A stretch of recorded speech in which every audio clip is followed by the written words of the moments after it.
네, 우리 옆에 분들을 바라보시면서요. 환한 미소와 함께 이렇게 인사하겠습니다. 함께여서 행복합니다.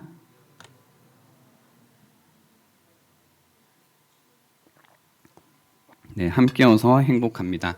여러분 요즘 행복하신가요? 여러분 청년들이시죠? 행복하신가요? 요즘에 청년들은 행복하면 안 되는 것 같아요. 이번 주에 운전을 하다가 라디오에서 들려오는 어떤 대화를 들었습니다. 이런 내용이었습니다. 요즘 청년들이 너무 힘들다. 열심히 해보라는 말도 지금 청년들에게는 맞지가 않다. 어떤 조언도 할 수 없다. 그냥 밥을 사주는 게 최고다라는 그런 대화였습니다. 그래서 이야기를 들으면서요. 그래, 청년들이 힘들지. 그리고 열심히 해보라고 말할 수 없는 말은 뭔가 정확한 진단이라고 생각했습니다. 스스로 열심히 해도 어쩔 수 없는 인생이라는 말이죠. 그래서 그 라디오의 이 대화 끝에 선곡해서 나온 곡이 무엇이었냐면요. 처진 달팽이의 말하는 대로였습니다.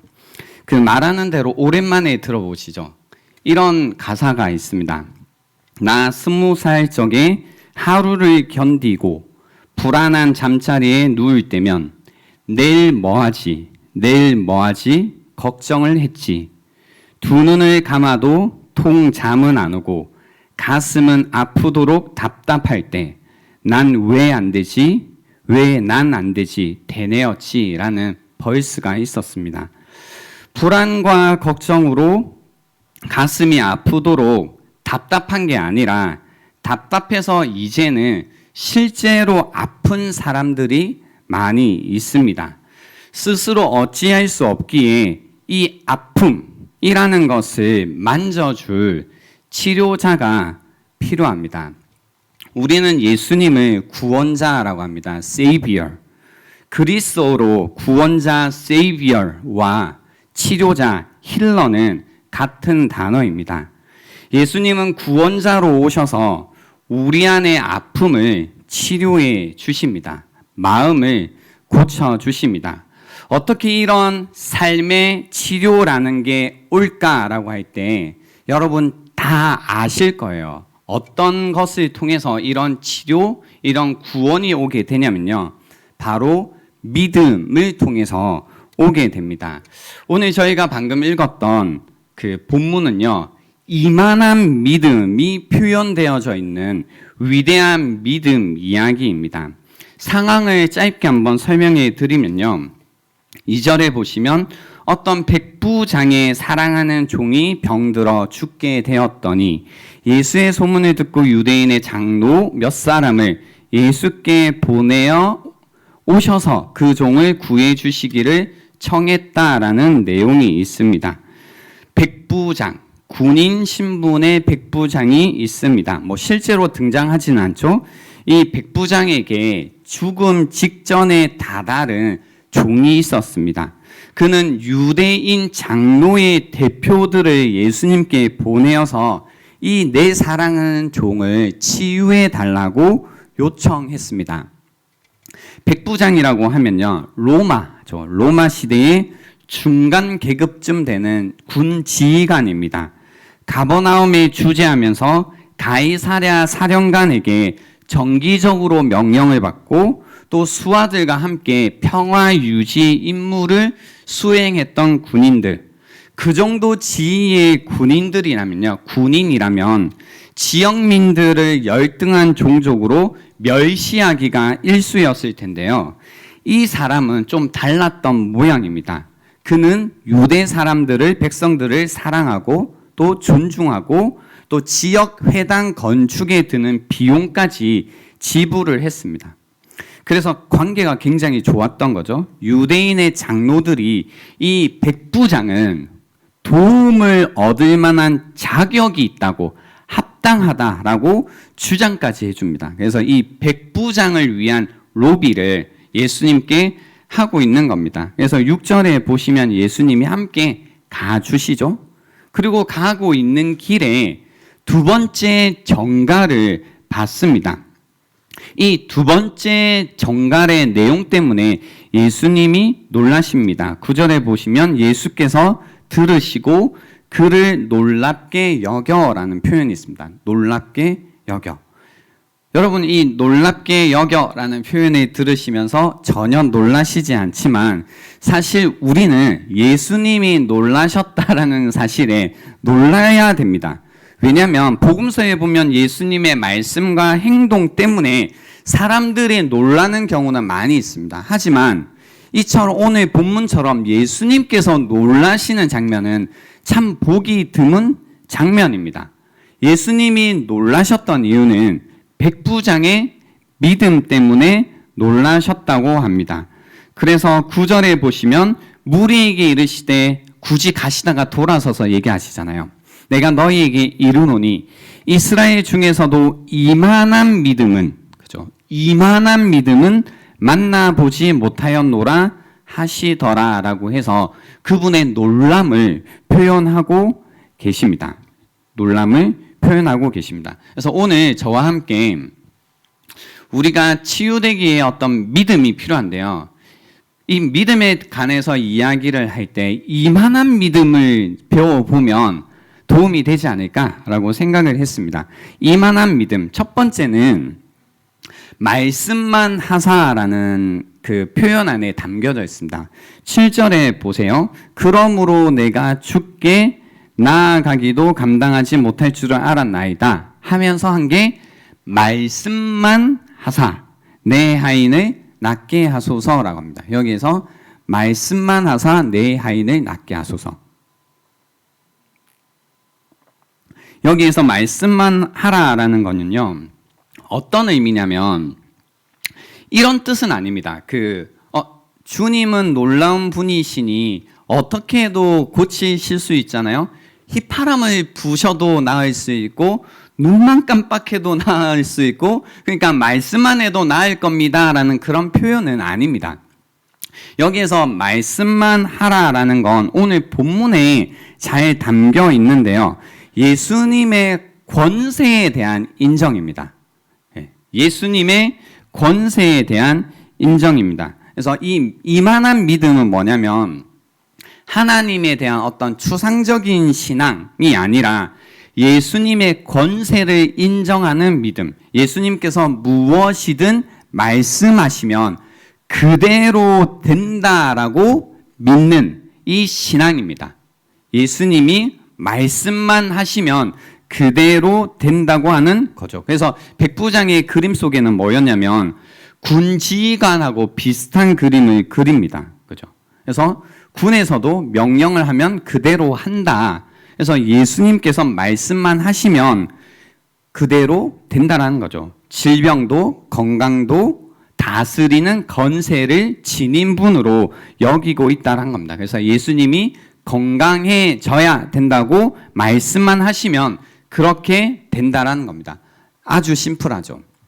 그죠? 예수님의 권세를 인정하는 게 뭐냐면 예수님께서 말씀만 하시면 말씀대로 된다라는 겁니다. 이해하셨어요, 요거? 예. 그래서 백부장이 어디서 이런 믿음을 얻었는지는 모릅니다. 아마도 예수님의 소문을 듣고 이런저런 이야기들을 본 가운데 예수님에게는 이런 권세가 있구나라는 걸 알았겠죠. 그분 앞에 가로막는 어떤 장애물이라도 옮길 수 있는 권세가 예수님에게 있구나. 그 능력이 예수님 안에 역사하고 있음을 알았다라는 거죠. 백부장은 신앙의 정수를 바로 잘 파악했습니다. 그죠? 바로 잘 파악했습니다. 그래서 그는 예수님의 권세를 이해했고요. 만약 주님이 명령만 내리시면 치유가 일어날 것임을 알았습니다. 자신도 어떤 권세 있는 자리에 있기도 하고 누군가의 권세 아래에 있기 때문에 이 권세라는 것을 잘 이해하고 있었습니다. 그래서 명령하면 된다라는 거죠. 우리는 이 권세라는 게 좀 어색해요. 왜 어색하냐면 권위라고도 하는데요. 왜 어색하냐면 우리는 더 이상 뭔가 엄격한 건의 구조 안에서 사는 문화가 아닙니다. 건의가 있어도 어떤 권세라는 게 있어도 좀 애매하죠. 요즘은 건의가 거의 무너진 시대에 살고 있습니다. 존중해야 될 사람들, 어떤 말이라는 게 없는 시대에 살다 보니까요. 이런 권세, 예수님의 권세라고 하면 잘 와닿지가 않습니다. 근데 실제로 또 어느 정도 이 권위, 권세에 관해서는 느끼고는 있죠. 어떤 의미냐면 집에서도 그렇고 직장에서도 그렇고 우리가 따라야 되는 어떤 결정을 내려주는 사람들이 있습니다. 직장에서는 상사가 되겠죠. 그래서 내려주는 어떤 지침에 따라 우리가 따라야 되는 것들이 있습니다.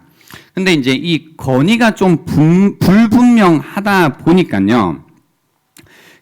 더 이상 우리 안에 절대적인 권위라는 것, 절대적인 권세라는 것은 없습니다. 그러니까 내 마음에 들면 하고 들지 않으면 안 하는 시대다 보니 더 이상 이런 믿음이라는 것도 찾아보기 힘듭니다. 그런데 이 본문에서 이야기하는 건 뭐냐면요.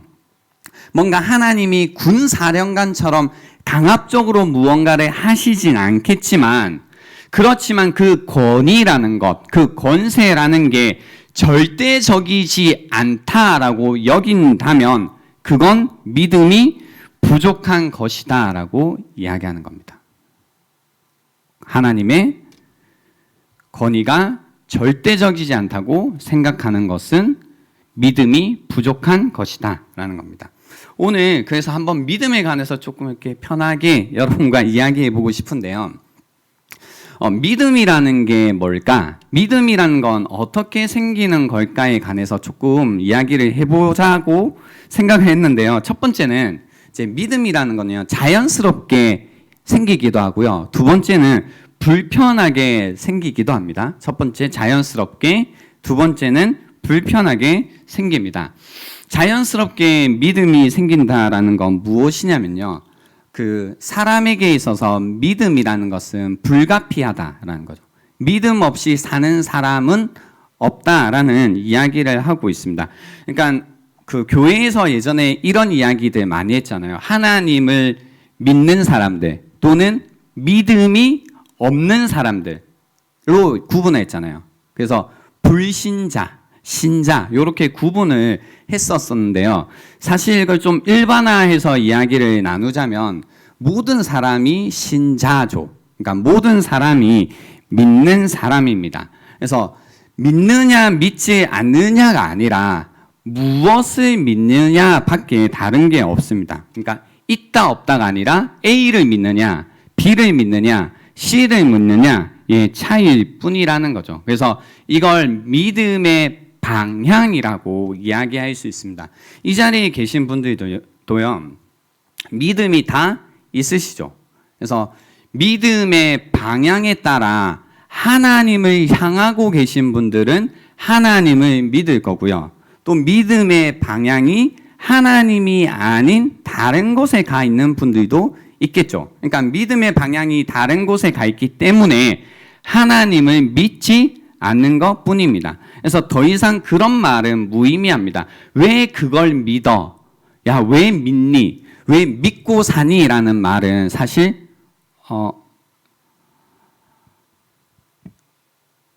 그죠? 표현이 세가지고요. 고르고 있어요. 믿음 왜 믿고 사냐라는 건 사실은 무식한 이야기죠. 왜냐하면 모든 사람이 믿음을 가지고 있기 때문입니다. 그래서 하나님을 믿느냐, 또 어떤 사람들은 돈을 믿느냐, 또는 사람을 믿느냐, 혹은 나의 직업을 믿느냐, 이제 믿음의 방향이 다를 뿐이다라는 겁니다. 그래서 처음에 우리는 하나님을 만나기 전, 그러니까 리제너레이션 되기 전까지는요, 어떤 상태에 있냐면 하나님이 아닌 것에 대한 믿음의 방향이 다 이렇게 향하고 있죠. 그러다가 초자연적인 어떤 역사가 일어날 때 성령님의 도움에 의해서요, 우리의 믿음의 방향이라는 것이 하나님께로 향하게 되는 거죠. 그죠? 그래서 우리가 예수님을 믿기 위해서는 믿음의 방향이 성령님의 도움에 의해서 달라져야 된다라는 겁니다. 그래서 자연스러운 겁니다. 무언가를 믿는 것은 사실 사람들에게는 다 자연스러운 일입니다. 대신 믿음의 방향이 어디로 향할 건지가 다른 것 뿐이다라는 겁니다. 두 번째는 불편하게라고 말씀을 드렸는데요. 믿음은 불편하게 생깁니다. 이런 얘기죠. 오늘 본문에서도 보면 백부장은 그가 사랑하는 이 종이 병들어 죽기 전까지는 이런 마음이 있었다 할지라도 예수님께 도움을 요청하지 않았을 겁니다. 그렇죠? 이거죠. 문제가 생기기 전까지는 예수님께 가지 않는다는 겁니다. 문제가 생기기 전까지는 예수님께 가지 않는다. 굉장히 일반적인 겁니다. 일반적인 거. 그러니까 우리도 마찬가지죠. 그러니까 삶이 편안할 때는 예수님께 잘 간다 안 간다? 안 갑니다. 문제가 생겨야지 예수님께 가고 무언가를 생각하고 고민하기 시작합니다. 예수님께 간다라는 말은 사실 단순한 말이지만 그 안에 어떤 내용이 담겨 있냐면 어떤 문제를 겪으면서 인생의 질문들을 던지기 시작했다라는 겁니다. 아무 질문 없이 생각 없이 살아오다가 내 인생 가운데 문제가 생기니까 인생의 질문들이 생기기 시작하는 겁니다. 이런 거죠. 왜 나는 존재하는가? 왜 나는 여기에 있는가? 내 삶은 무엇인가? 내 삶의 의미와 목적은 무엇인가? 라는 이 큰 질문들을요, 내 인생이 불편해지기 전까지는, 문제가 생기기 전까지는 거의 하지 않는다라는 겁니다. 여러분은 이런 인생의 질문들을 던져보신 적이 있으신가요? 던져보셨다면 언제 그런 질문들을 던지게 되던가요? 편안할 때 던진가요? 그러니까 취미생활을 하듯이 이런 질문을 하는 게 아니라 어떤 역경 가운데, 어떤 삶의 그 모순 가운데 봉착했을 때 왜 인생이 이런 거지? 삶은 뭐지? 왜 살아야 되지? 내가 계속 살아야 되는 이유는 뭐야? 목적이 뭐지? 이런 큰 질문들을 하게 된다라는 겁니다. 그렇죠? 그래서 교회에 다니면서 하나님을 믿는다라는 건 이런 인생의 질문들을 던졌고 거기에 대한 어떤 해답을 찾았을 때 하나님을 믿고 있게 되는 거죠. 근데 교회 다녀도요, 어떤 일이 벌어지냐면 이런 질문들을 잘 하지 않습니다. 그러니까 해야 되는 질문이잖아요. 내 인생에 대해서 물어야 되잖아요. 나는 뭐지? 나는 누구지? 나는 왜 이 땅에 있지? 나는 무엇을 위해 살아야 되지? 내 인생은 어디로 가는 거지? 이런 큰 질문들을 마땅히 던져야 되는데 이 질문들을 던지고 계신가요? 여러분? 질문을 하고 계시고 그 질문에 대한 어떤 길을 찾아가고 계신 중이신가요? 그러니까 구도자의 마음으로 지내고 계신가요? 그러니까 예수님이 우리 인생의 길이라고 하는데 예수님을 만났지만 길에 대한 고민이 없는 건 이 질문이 없다라는 뜻이죠. 그러니까 이런 질문을 하시냐고요. 제가 왜 질문을 하느냐 여러 번 질문을 하고 있냐면 그겁니다. 질문을 할 때가 있어요. 어떤 문제가 왔을 때 또 이런 질문이 찾아올 때가 있는데 문제는 우리가 이 질문을 너무 쉽고 가볍게 그냥 디스미스 해버리죠. 그러니까 가볍게 처리해버리죠. 스크루테이 편지라는 책에서요. 이 C.S. 루이스가 무슨 얘기를 하냐면요. 이 책을 이제 추천해 드립니다. 책에 보면 되게 훈련 오래된 악마가요. 시니어 악마죠. 악마가 이제 막 이 악마 짓을 시작한 그 조카에게 가르쳐 줍니다. 조언을 해 줍니다. 어떻게 하면 사람들을 클라이언트라고 하는데요. 사람들을 하나님을 믿지 못하게 어떻게 하면 계속 지옥불에 있게 할 것인가를 조언을 해 주는데요. 이런 내용이 있어요. 만약 사람들이 하나님이 계신지 생각하기 시작한다면 예수님이 정말 계신지 정말 이런 것들이 사실인지 진리인지 고민하기 시작한다면 논쟁하지 말라라고 합니다. 이성을 작동시켜서 이런 삶의 큰 질문을 묻게 하지 말라. 그래서 이런 질문을 하게 되면 대신 삶이 바쁘게 하라라고 해요. 그래서 별거 아니에요. 삶이 바쁘게 한다는 게 뭐냐면 버스를 막 놓치게 만든다든지 아니면 막 배가 고프게 한다든지 이런 거예요. 그러니까 엄청 큰 질문을 가지고 있었는데도 뭐예요? 그래도 밥 먹고 해야지 라고 하는 순간 뭐다? 모든 질문이 어떻게 돼요? 다 사라지고 다시 그 질문을 하기에는 너무 멀리 가잖아요. 그죠? 그러니까 예전에 제가 이 책을 읽고 저를 보니까 스스로 모니터를 해보니까 실제로 그럴 때가 많더라고요. 중요한 질문들을 던져놓고는 근데 배가 고프다. 밥 먹으러 가야겠다. 그거 봐야 되는데 그거 보러 가야겠다. 그러니까 되게 별거 아닌 걸로 나를 바쁘게 해서 중요한 질문을 계속 붙들고 매달리면서 답을 찾아가게 하는 게 아니라 그냥 놓아버리게 한다라는 겁니다. 그래서 우리는 이 질문을 계속 하고 사는 것에 실패하다 보니까 인생에 있어서도 실패하게 되는 겁니다. 삶이 실패했다는 건 어떤 느낌이냐면요. 그냥 흘러가는 겁니다. 그죠? 내가 뭔가 생각하고 믿고 바라는 대로 삶이 되어져 가는 게 아니라 그냥 흘러가는 거죠. 흘러가는 대로 살아가고 있는 것이죠. 그러다가 이제 어떤 불편한 상황들, 어려움들, 문제들이 찾아오기 시작하면 또 인생의 어떤 큰 실패를 경험하고 어떤 좌절과 절망 가운데 있다 보면 이런 질문들 다시 인생이 뭘까? 어떻게 살아야 되는가? 라는 이런 질문과 함께 하나님을 향한 믿음이 찾아오는 겁니다. 그래서 나쁜 상황은 우리에게 믿음을 주는 게 아니라 믿음이 필요하다는 걸 단지 드러낼 뿐입니다. 하지만 이런 일이 없으면요, 뭔가 어려운 상황, 나쁜 상황, 문제라는 게 없다면 우리는 계속 삶을 흘러가듯이 살아가 버리게 될 겁니다. 생각 없이 가고 있는 삶이 장애물을 만났을 때, 방해물을 만났을 때 잠시 멈춰서 이대로 흘러가도 되는지를 고민하게 한다라는 겁니다. 그래서 믿음의 방향이요, 그때 바뀌기 시작합니다. 하나님을 향한 믿음으로 바뀌기 시작합니다. 그래서 하나님을 향한 믿음이라는 것을 예전에 제가 설교 시간에 말씀드린 적이 있는데요. 이 믿음은 그냥 믿겠습니다 하는 것이 아니라 구원받는 믿음입니다. Saving faith라고 했죠. 구원받는 믿음입니다. 그래서 우리가 주님께 구해야 되는 믿음은 무엇이냐면 이 구원받는 믿음을 구해야 된다라는 겁니다.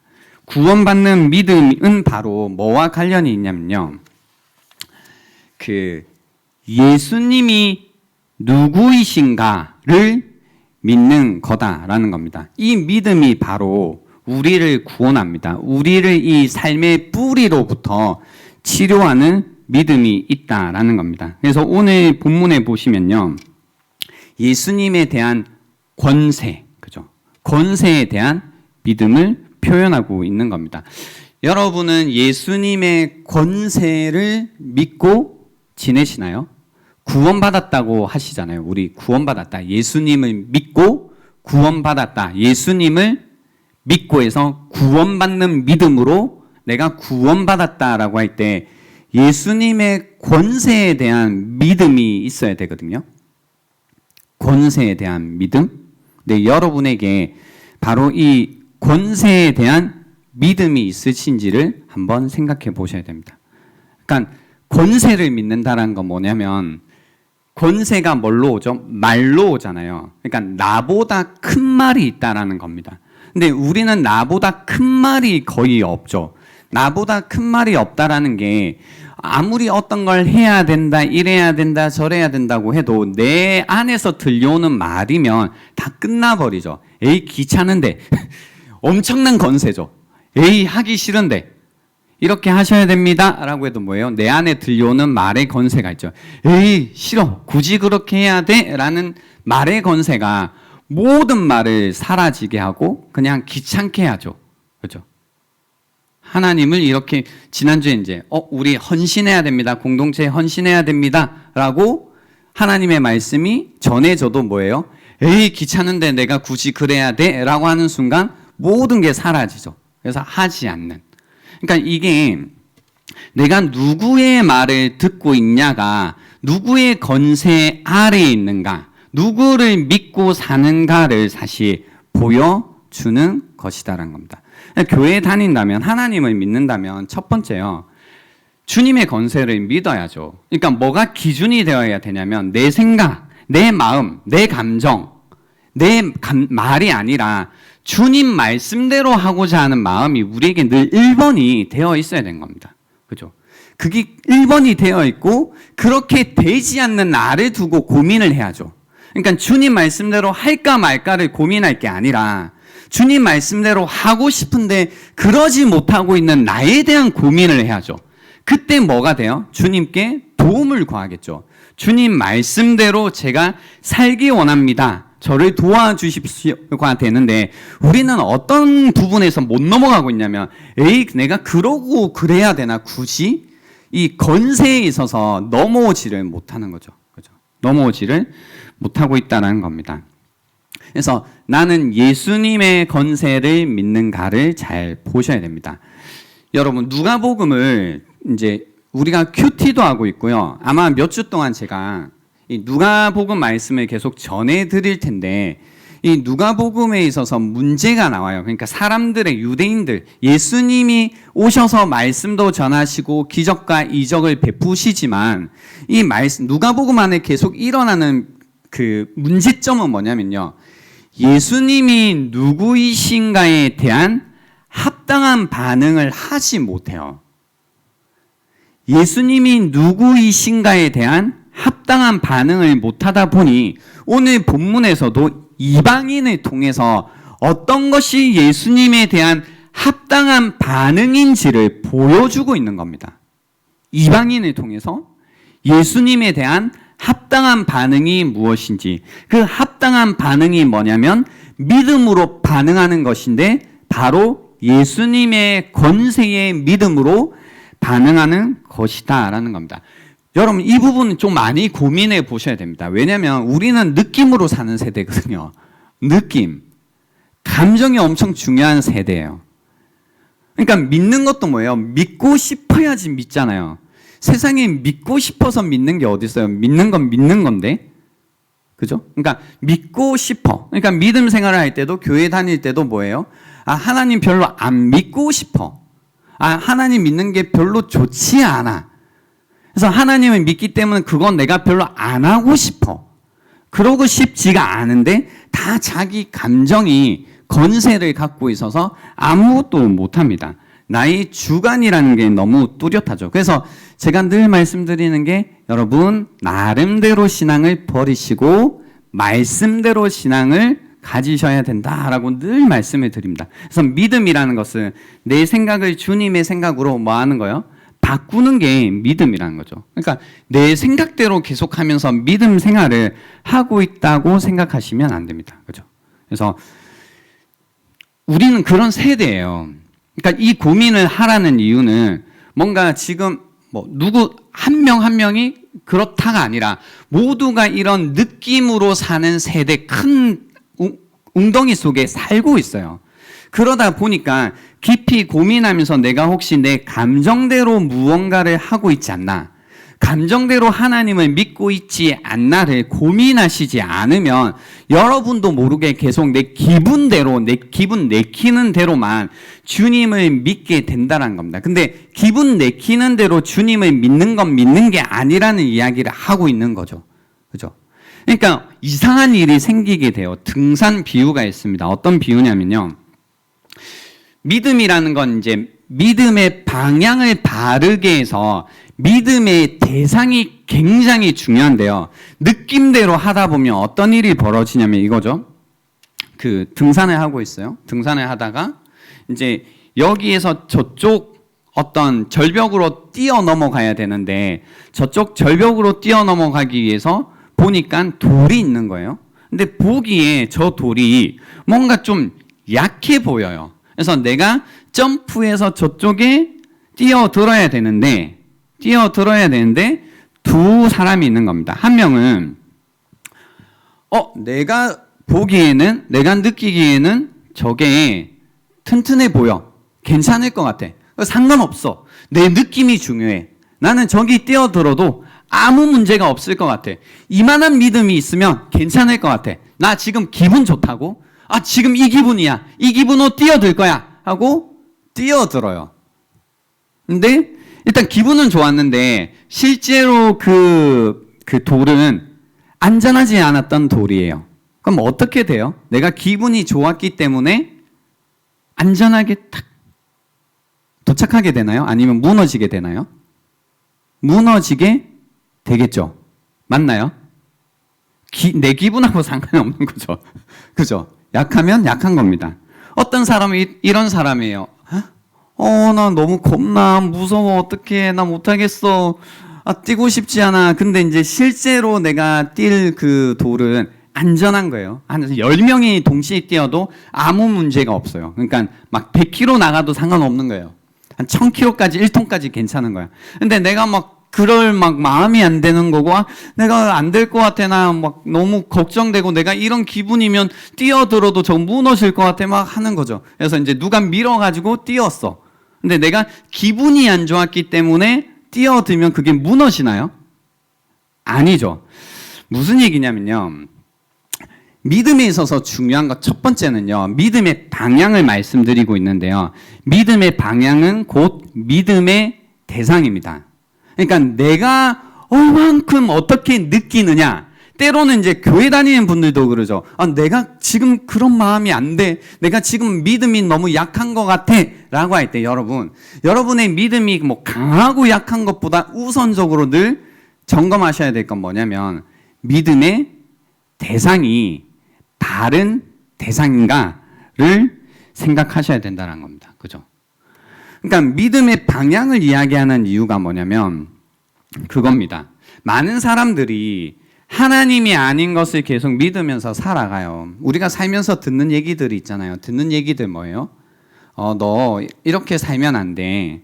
너 그렇게 살면 나중에 잘 못 산다. 그렇게 살아서 어떻게 살려고 하면서 이제 학창 시절에는 좋은 대학이라는 믿음의 기초를 알려주잖아요. 믿음의 기초를 알려줘요. 그리고 이 기초가 있어야지 네가 앞으로 잘 살 수 있을 거야 라고 이야기를 해요. 근데 이제 두 가지 일이 일어나요. 하나는 그 믿음의 세상이 말해준 믿음의 기초를 가졌는데 무너지는 경우, 혹은 거기에 도달하지도 못한 경우.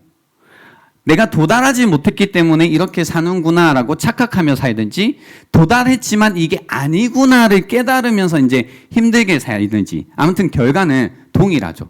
그죠?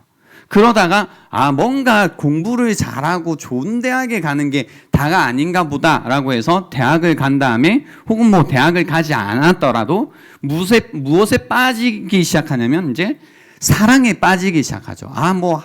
다 필요 없어.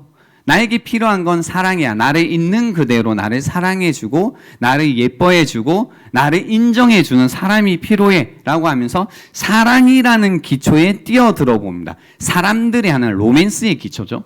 근데 그 사랑을 해보니 뭐예요? 이 사랑이 역시 나를 치료하고, 나의 구원이고, 이렇게 살면 되겠구나. 라는 생각을 하지만, 시간이 지나면 어떻게 돼요? 사랑은 변하지 않지만 뭐가 변하죠? 사람은 변하더라. 그래서 그 가운데 무너지는 걸 또 경험해 봐죠. 어떤 사람들은 진정한 사랑을 해보지 못하기도 하고, 혹은 누군가는 사랑을 해보지만 사랑의 또 어떤 그 변함, 사람의 변화로 인해서 사랑의 실패라는 걸 경험하는 거죠. 그래서 또 무너지는 걸 경험하는 겁니다. 그 가운데 이게 아니다. 커리어에 대한 기초를 내가 잘 쌓아야겠다. 그래야지 잘 살 수 있겠구나 생각을 하는 거죠. 그래서 열심히 내 커리어를 위해서 살아갑니다. 그렇지만 커리어를 위해서 누군가는 시험 준비를 열심히 해보죠. 그래서 커리어를 위해 목숨을 걸고 시험 준비를 하는데 이 시험이 잘 되지 않아서 절망감에 빠진다든지 혹은 시험을 통과해서 그 자리에 가보니 그게 그만한 게 아닌 거죠. 그게 내 인생을 책임질 만한 게 아니다라는 걸 깨닫는 거죠. 그래서 뭐 기분이 조금 해서 뛰어들어 봤는데 그게 내 삶을 지탱할 만큼 합당한 그 무엇이 아니구나를 경험하면서 삶이 계속 무너져 가고 아파가는 겁니다. 그래서 이만한 믿음이라고 할 때 첫 번째는요, 예수님의 권세에 대한 믿음이 있어야 되고, 두 번째는 내가 누구인가를 아는 믿음이 필요합니다. 그게 어떤 고백으로 오늘 본문에 담겨 있냐면요, 나는 감당하지 못하겠나이다 라는 고백입니다. 재밌습니다. 4절에 보면요, 그 부탁을 받은 유대인 장로들은 뭐라고 예수님께 이야기했냐면 4절을 보세요. 이에 그들이 예수께 나와 간절히 구하여 이르되 이 일을 하시는 것이 이 사람에게는 어떠하다고요? 합당하다고요. 이 사람에게 이렇게 예수님께서 치료해 주시는 게 합당하대요. 왜 합당하냐면 그 사람이 민족을 사랑하고 우리를 위하여 해당을 지었다. 뭔가 선행을 했다는 거죠.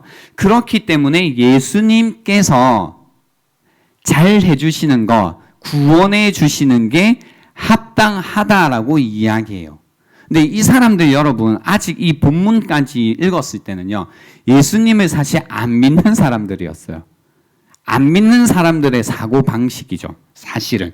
근데 이렇게 이야기한 백부장은 막상 뭐라고 이야기하냐면요. 6절에 보시면 백부장이 벗들을 보내어 이르되 주님 주여 수고하지 마옵소서 내 집에 들어오심을 나는 감당하지 못하겠나이다. 여기에서 합당하지 않습니다 라는 이야기입니다. 그래서 7절에 보시면 그러므로 내가 주께 나아가기도 뭐예요? 합당하지 못한 줄을 알았나이다 라고 하고 있어요. 예수님의 권세를 믿었던 백부장 마음속에는요, 자기가 이런 일을 했기 때문에 합당한 자라고 생각하는 게 아니라 주님이 나에게 오시기에 내가 주님께 나아가기에도 뭐하다고요? 합당하지 않은 자이다라는 이야기를 하고 있는 겁니다. 합당하지 않다라는 겁니다. 여러분, 예수님을 믿으시면서요, 여러분은 어떤 패러다임으로 지내고 계신가요? 패러다임이란 게 뭐냐면요, 그거죠. 나는 선행을 했고 나는 합당한 자이기 때문에 예수님께 요청을 할 수 있다. 또는 나는 합당하지 않기 때문에 그러므로 요청할 수 없다라는 패러다임 가운데 여러분 지내고 계신가요? 혹시요? 나는 합당한 거예요. 주님께서 구원하시기에 혹은 좋은 일을 맞이하기에 혹은 복을 받기에 혹은 내 인생에도 볕들날이 오기에 나는 합당한 거예요. 그래서 주님께 요청할 수 있는 것.